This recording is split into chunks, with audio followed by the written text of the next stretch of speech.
जय हिंद दोस्तों।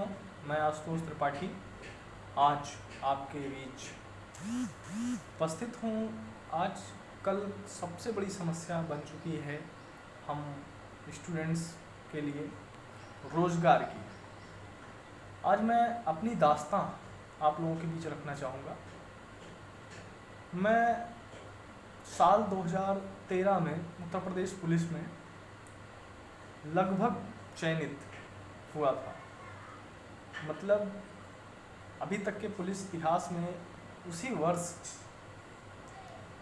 ही अभी तक केवल प्री और मेंस एग्ज़ाम करवाए गए हैं, बाकी अभी तक कभी नहीं हुआ। तो मैं प्री भी निकाला, मेंस भी निकाला और दौड़ भी निकाला। उसके बाद फाइनल लिस्ट जब जारी हुई तो उसमें उस समय सपा की गवर्नमेंट थी उत्तर प्रदेश में। तो उस समय मुख्यमंत्री श्री अखिलेश यादव जी थे, जिनकी लिस्ट आई और मैनपुरी, इटावा, कन्नौज इत्यादि क्षेत्रों से लोगों को चयनित किया गया। और जब ये खबर फैली कि वहाँ से लोगों को चयनित किया गया है तो उन्होंने कहा कि यहाँ के लड़के बलिष्ठ, योग्य, पढ़ने में तेज हैं अन्य क्षेत्रों की तुलना में, इसलिए यहाँ के बच्चे ज़्यादा हुए। तो फिलहाल हम लोगों ने सोचा कि कोई बात नहीं, ठीक है, अच्छी बात है भाई, वहाँ के अगर बच्चे बलिष्ठ हैं, योग्य हैं, तो योग्य लोगों का होना चाहिए। अब समस्या ये रही कि हमारे लिए उनका तो ये कह देना ख़त्म हो गया, लेकिन हमारे लिए अब एक वहीं से डिसाइड करना मुश्किल होने लगा कि भाई, क्योंकि एज की लिमिटेशन होती है, वैकेंसीज रोज़ नहीं आती हैं, तो दिक्कत होनी लाजमी थी। और समस्या वहाँ से जन्म लेनी चालू हुई जब फॉर्म डालने के 6 महीने या 1 साल बाद एग्ज़ाम्स होते थे। समस्या ये थी। अब हमारे लिए भी क्या था कि अब तो हम जंग में कूद ही चुके थे, तो एसएससी आई। एसएससी की जंग में हम गए 10+2 के एग्ज़ाम में, 1-2 बार सीजीएल के एग्ज़ाम में। हालांकि योग्यता होनी चाहिए भाई इन एग्ज़ाम्स को क्वालिफाई करने के लिए, लेकिन मैं देखता था कि वैकेंसीज के लिए फॉर्म भरवाया जा रहा है, उसके लिए एकदम फिक्स जो है ड्यूरेशन दिया है, लेकिन एग्ज़ाम्स कब होंगे इसके बारे में एक आध बार ही मेंशन होता था, नहीं तो नहीं। और फिर 6 महीने, कभी कभी साल भर लग जाते थे एग्ज़ाम होने में, और मुझे लगता है जॉब मिलने में 2-2 साल लग जाते थे, 1.5 साल लग जाते थे। और वो प्रक्रिया अब आगे चल के आज आने वाले समय में देख रहा हूँ बहुत ज़्यादा विकट होती जा रही है। अभी लोग ऐसे भी हैं जो सारे एग्ज़ाम्स को क्वालिफाई करने के बाद भी, चयनित होने के बाद भी ज्वाइन नहीं कर पाए नौकरी। मेरे भी कुछ ऐसे मित्र हैं। और अब समस्या रेलवे की आ गई। फिर हम क्या किए कि उसी वक्त मैंने सोचा कि रेलवे की भी वैकेंसी देख लेता हूँ। रेलवे की साइड जब गया तो उस समय आया था एनटीपीसी के लिए नॉन टेक्निकल, मैंने उसका भी फॉर्म डाला। 1 साल बाद एग्ज़ाम हुआ, उसमें फ़िलहाल कुछ नंबरों से चयन नहीं हो पाया, लेकिन उसी के 1 साल बाद फिर रेलवे ने फिर ग्रुप डी और नॉन टेक के पदों को निकाला, तो उसमें भी डाला, जिसमें फॉर्म पड़े 1.5 से 2 करोड़ फॉर्म, जिनका अभी तक कोई पता नहीं है। और समस्या अब देखिए, बेरोजगारी कैसे बढ़ती जा रही है और हम भी उससे अछूते नहीं हैं। और उस समय क्या था कि हम अपने मेहनत, भाई एक पड़ाव होता है जब मेहनत करने की क्षमता, ऊर्जा ज़्यादा होती है, और धीरे धीरे क्या होता है कि जब सफलता कम मिलती है या दिखाई देती है, तो कहीं न कहीं मानसिक तौर पे स्वतः प्रेशर आ जाता है, और परिवार समाज के भी तरफ से आने लगता है। हालांकि जब हम तैयारी कर रहे होते तब भी आता है, लेकिन ये इस दौरान जब कुछ समय बीत जाए और आप सफल ना हो पाए तो कुछ ज़्यादा बनने लगता है। तो उस दौरान क्या हुआ कि जब 2.5 करोड़ फॉर्म पड़े तो एक उस समय ये था कि हाँ ठीक है, फॉर्म डाल दिए, अब तैयारी पे जुट जाते हैं, बहुत ज़्यादा 6 महीने के अंदर एग्ज़ाम हो जाएंगे। तैयारी करते करते उसका तो कोई डेट ही नहीं आया, उसके बारे में खबरें लोग पढ़ते गए, हम लोग भी पढ़ रहे थे, लेकिन कोई जो है इसके बारे में इंफॉर्मेशन आगे बढ़ने के लिए कोई निकल के नहीं आया। तो हम लोग जो विषम परिस्थिति के मारे हो गए, फिर मतलब हम लोगों की लाइफ थोड़ी डिसबैलेंस होने लगी। कुछ ऐसे दोस्त थे मेरे, उनके भी और मेरे भी।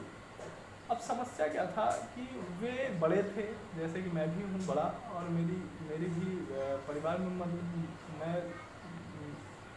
बड़ा हूँ और मुझसे और लोग छोटे हैं।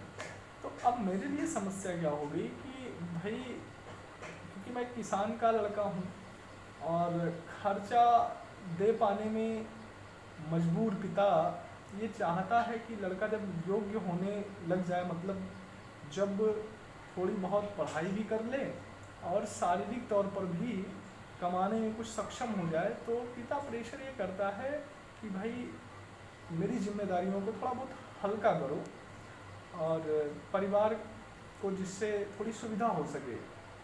तो अब मेरे लिए भी समस्या ये थी।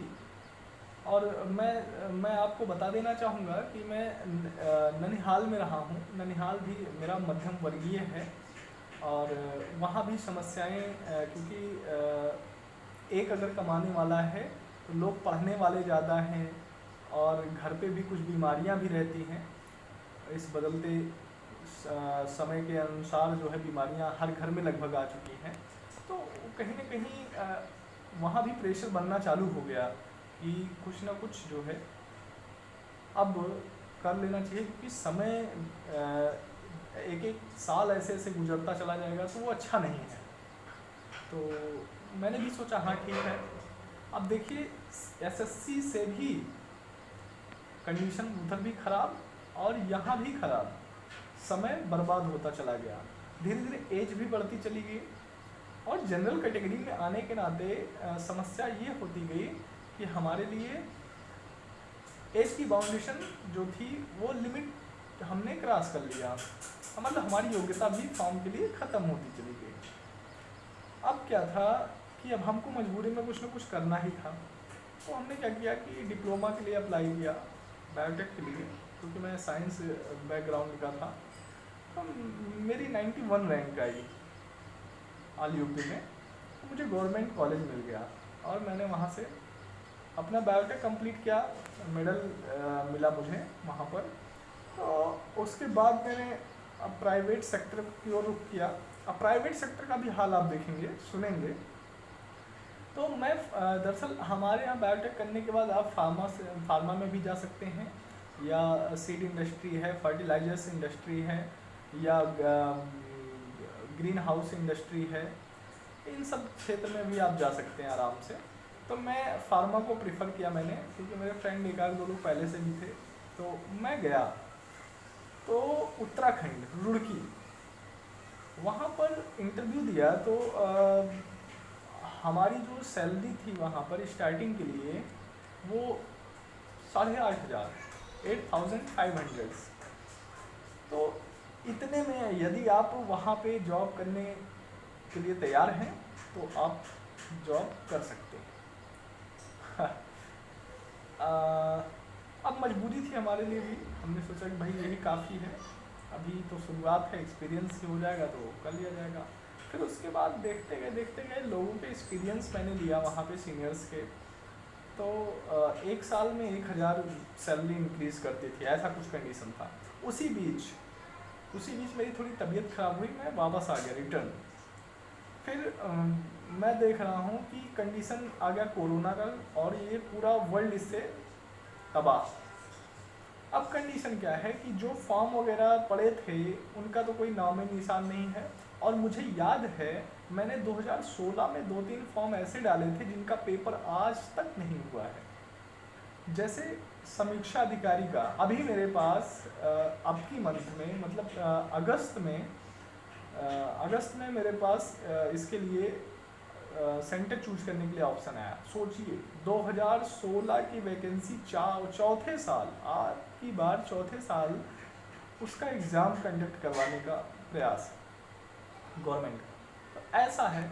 और रही बात, मैं ये देख रहा हूँ कि सबसे बड़ी समस्या है कि जिस गवर्नमेंट को हमने, वैसे मैंने पहला जो वोट किया था वो मैं बता देना चाहूँगा कि भाजपा को किया था। और मैं ये किसी पार्टी बेसिस से जुड़ कर नहीं बोलना चाहता कोई भी चीज़, क्योंकि हर पार्टी अच्छी है अगर देखा जाए और हर पार्टी बुरी भी है। उसके कार्य करने का तरीका सबसे अहम होता है, जो किसानों के लिए, युवाओं के लिए, देश के सैनिकों के लिए हर तरह से प्रयासरत है, बेहतर देने के लिए तैयार है, उसकी प्रशंसा की जानी चाहिए। और मतलब जो अपनी प्रजा को, ऐसा राजा जो अपनी प्रजा के हित में काम करे तो बेहतर समझ में आता है। रही बात लंबी फेंकने की, तो बात अलग है कि हम चुनावी वादे कर लेते हैं कि नहीं हम भ्रष्टाचार हटा देंगे, ये कर देंगे, वो कर देंगे, और अंत में होता क्या है कि भ्रष्टाचार के चक्कर में और भ्रष्टाचार बढ़ जाता है। मेरे ही एक करीबी जो हैं जानकारी में हैं, वे बताते हैं कि समस्या इतनी ज़्यादा है कि किसानी में कुछ प्रॉफिट ही नहीं है। हालांकि मैं इसलिए उनका जिक्र करना चाहूँगा क्योंकि खेती लंबी चौड़ी है उनके पास। हमारे यहाँ तो इतनी लंबी खेती नहीं है, लेकिन उनकी खेती लंबी है। तो उन्होंने जब कहा कि मैंने जब जोड़ा सब चीज़ों को, तो निकल कर के आ रहा था कि सब बराबर ही आ रहा है। मतलब लागत और उत्पादन के बाद जो बेचने पर जो पैसा प्राप्त हुआ, उससे अगर उन्होंने जोड़ा तो वो समथिंग कुछ ही 2-4-10 हज़ार का ही अंतर आ रहा है, जो कि अगर अपनी मजदूरी जोड़ें या सब कुछ जोड़ें तो कोई प्रॉफिट नहीं है। तो मतलब किसानों के हित में भी कार्य नहीं हुआ। युवाओं का तो हाल देख ही रहे हैं आप लोग। तो मैं चाहूँगा कि हमारी आवाज़ अब उठनी चाहिए, क्योंकि अगर हम अब नहीं जागे तो कभी नहीं। क्योंकि देखा जाए तो कहीं ना कहीं यदि आप पढ़े लिखे हैं, चीज़ों को देख रहे हैं, समझ रहे हैं, विश्लेषण कर रहे हैं, और जानते हुए भी उस चीज़ के प्रति आप सजग ना हो, जागृत ना हो, तो फिर आपकी पढ़ाई का, आपकी जानकारी का कोई अर्थ नहीं निकलता है। मैं आह्वान करूँगा कि हमारे जितने भी युवा हैं अपना स्वर ऊंचा करें और इस समस्या के लिए अपनी अपनी आवाज़ उठाएं, ताकि आने वाले समय में जो भी सरकारें आएँ, मैं किसी पर्टिकुलर सरकार पर आरोप नहीं लगाना चाहता। मेरा उद्देश्य ये है कि यदि हमको युवाओं का देश समझा जा रहा है, हम लोगों से ही युवाओं का देश कहा जाता है भारत को आज, तो हमारे हित में कुछ ऐसे कार्य होने आज आवश्यक हैं कि जिससे हम जो है हर क्षेत्र में उन्नति कर सकें, चाहे वो सरकारी नौकरियां हों, चाहे रक्षा क्षेत्र हो, चाहे शोध क्षेत्र हो, चाहे किसानी हो, चाहे जो क्षेत्र हो। और रही बात, हाँ, किसानी से याद आया, मैं एक चीज़ और भी कह देना चाहूँगा यहाँ, क्योंकि मैं डिप्लोमा किया हूँ बायोटेक में।